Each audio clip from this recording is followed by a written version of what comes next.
धन्यवाद। और अब महाराष्ट्र के उप मुख्यमंत्री माननीय श्री देवेंद्र जी फडणवीस से मैं संबोधन हेतु प्रार्थना करती हूं।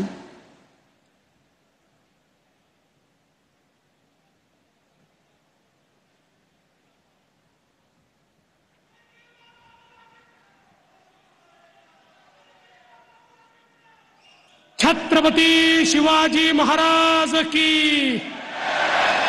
धर्मवीर छत्रपती संभाजी महाराज की जय भवानी, जय भवानी, जय जय जय जय जय भवानी, जय जय जय जय जय शिवाजी। हिंदवी स्वराज्याचे सरसंस्थापक छत्रपती शिवरायांना मानाचा मुजरा करतो। भारतीय राज्यघटनेचे शिल्पकार भारतरत्न डॉक्टर बाबासाहेब आंबेडकर यांना मानवंदना अर्पित करतो। मंचावर उपस्थित अखिल विश्वातील सर्वाधिक लोकप्रिय नेते आणि आपल्या भारताचे पंतप्रधान माननीय नरेंद्र मोदीजी यांचं संपूर्ण ठाण्याच्या वतीनं आणि महाराष्ट्राच्या वतीनं या ठिकाणी मी स्वागत करतो। मंचावर उपस्थित असलेले माननीय राज्यपालजी, ठाण्याचे सुपुत्र आणि महाराष्ट्राचे लोकप्रिय मुख्यमंत्री माननीय एकनाथराव शिंदेजी, उपमुख्यमंत्री अजितदादा पवार, मंचावर उपस्थित असलेले मंत्रिमंडळातील आमचे सर्व सहकारी, सर्व सन्माननीय खासदार, सन्माननीय आमदार आणि या ठिकाणी इतक्या मोठ्या संख्येने उपस्थित असलेल्या आमच्या तमाम लाडक्या बहिणींनो आणि तितक्याच लाडक्या भावांनो, आज आपल्या सर्वांकरता अत्यंत आनंदाची गोष्ट आहे की विविध कामांचं उद्घाटन आणि भूमिपूजन करण्याकरता माननीय मोदीजी आपल्यामध्ये या ठिकाणी उपस्थित आहेत।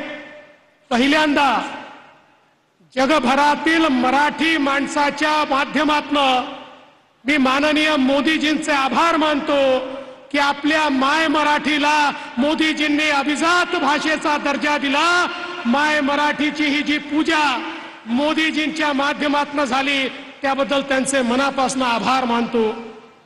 आज मला या गोष्टीचा आनंद आहे की MMR रिजन मध्ये खूप मोठ्या प्रमाणात विकासाची कामं आजच्या या कार्यक्रमातनं या ठिकाणी आपण हाती घेतली आहे।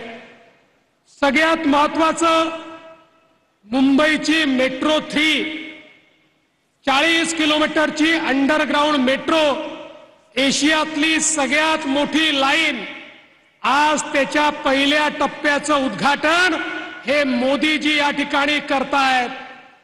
सगळ्यात महत्त्वाचं काय आहे, आता नवरात्र चाललेलं आहे।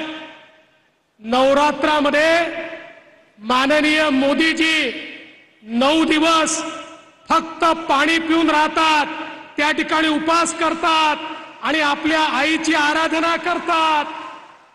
आपली आई महिषासुरमर्दिनी आहे, पण ही जी मेट्रो 3 आहे ही कोणाच्या तरी गर्वाचं मर्दन करणारी, कोणाच्या तरी गर्वाचं हरण करणारी अशा प्रकारची मेट्रो 3 आहे। कारण या मेट्रो 3 ला महाविकास आघाडीचं सरकार आल्यानंतर स्थगिती देण्यात आली। हजारो कोटी रुपये खर्च झाल्यानंतर केवळ कोणाचा तरी इगो दुखावला म्हणून या ठिकाणी स्थगिती देण्यात आली। सर्वोच्च न्यायालयाने सांगितलं ही अतिशय ग्रीन अशा प्रकारची मेट्रो आहे, पर्यावरणाला साथ देणारी मेट्रो आहे, पर्यावरणाचं संवर्धन करणारी मेट्रो आहे। पण दुर्दैवाने आमच्या उद्धवजींचा काय इगो दुखावला मला माहिती नाही, त्यांनी याला स्थगिती दिली। पण मला आनंद वाटतो या मेट्रो करता पुन्हा एकदा आमच्या एकनाथराव शिंदेजींच्या नेतृत्वात नवीन सरकार आलं आणि अत्यंत वेगानं या मेट्रोचं काम आम्ही पूर्ण केलं। आज पहिल्या टप्प्याचं उद्घाटन होत आहे। मी माननीय मोदी साहेबांचे आभार मानेन। मोदीजी ये मेट्रो, अंडरग्राउंड मेट्रो हमको मिली, इसका कारण आपकी और जापान की जो दोस्ती है और स्वर्गीय शिंजो आबे साहब के साथ आपकी जो मित्रता थी, उसके कारण जापान की सरकार ने, जायका ने इसको पूरी मदत की और आज ये मेट्रो यहां पर तैयार हो रही है। आणि मुंबईमध्ये रोज 17 लाख प्रवासी या मेट्रोमध्ये प्रवास करतील। लोकांच्या जीवनामध्ये अतिशय सुखाचे क्षण या ठिकाणी येतील। त्यासोबत ठाण्यामध्ये अंतर्गत रिंग मेट्रो, त्याचं देखील आज भूमिपूजन होत आहे। मी मुख्यमंत्री महोदय, प्रधानमंत्री महोदयांचे आभार मानेन की यांनी ठाण्यातला ट्रॅफिक हा दूर करण्याकरता, कमी करण्याकरता, लोकांना जीवन सुकर व्हावं याकरता ही मेट्रो या ठिकाणी आणली। आणि त्यासोबत सगळ्यात महत्वाचं ईस्टर्न फ्रीवे आता थेट ठाण्यापर्यंत येणार आहे। म्हणजे ठाणे आणि मुंबई यांच्यात आता केवळ 20 मिनिटाचं अंतर उरणार आहे। त्याचंही भूमिपूजन आज या ठिकाणी होत आहे।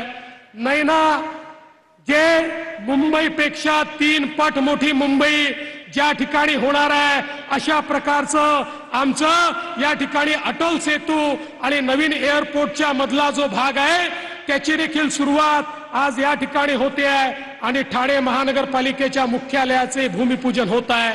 आणि हे सगळं करण्याकरता 21व्या शतकाचा वेध घेणारे आणि छत्रपती शिवरायांना आपला आदर्श मानून या ठिकाणी राज्य कारभार करणारे माननीय मोदीजी आलेले आहेत। त्यांचं मी मनपूर्वक स्वागत करतो। जाता जाता एकच गोष्ट सांगतो, आज राहुल गांधी कोल्हापूरला आले होते, त्यांना देखील छत्रपती शिवरायांची आठवण आली।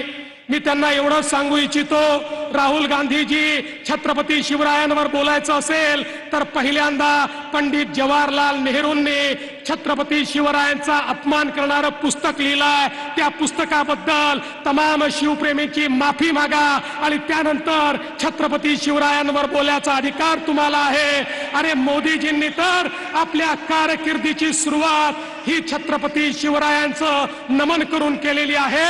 आणि सुरतमध्ये देखील छत्रपती शिवरायांचा पुतळा लावणारे नरेंद्र मोदीजी आहेत। आणि म्हणून मी अधिक न बोलता मोदीजींचं स्वागत करतो आणि माझं बोलणं संपवतो।